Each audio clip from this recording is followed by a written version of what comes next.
بسم اللہ الرحمن الرحیم۔ السلام علیکم ورحمۃ اللہ وبرکاتہ۔ آج کی آیت بسم اللہ۔ وَيُطَافُ عَلَيْهِمْ بِآنِيَةٍ مِّن فِضَّةٍ وَأَكْوَابٍ كَانَتْ قَوَارِيرَا۔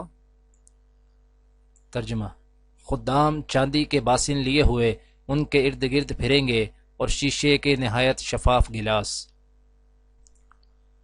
آج کی دعا: وَقِهِمُ السَّيِّئَاتِ وَمَن تَقِ السَّيِّئَاتِ يَوْمَئِذٍ فَقَدْ رَحِمْتَهُ وَذَلِكَ هُوَ الْفَوْزُ الْعَظِيمُ۔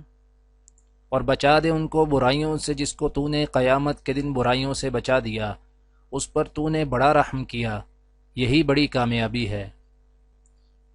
آج کی حدیث: حضرت ابو ہریرہ رضی اللہ تعالی عنہ نے کہا، لوگ کہتے ہیں کہ ابو ہریرہ بہت زیادہ حدیثیں بیان کرتا ہے، اور حال یہ ہے کہ میں ایک شخص سے ایک مرتبہ ملا اور اس سے میں نے بطور امتحان دریافت کیا کہ گزشتہ رات نبی کریم صلی اللہ علیہ وآلہ وسلم نے عشاء میں کون کون سی صورتیں پڑھی تھیں۔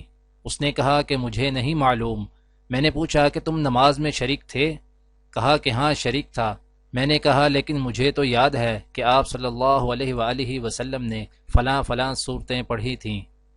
دعا ہے کہ اللہ تعالی دنیا اور آخرت کی تمام بھلائیاں عطا کرے، عمل کی توفیق دے۔ سبحان ربک رب العزت عما یصفون وسلام علی المرسلین والحمد للہ رب العالمین، آمین۔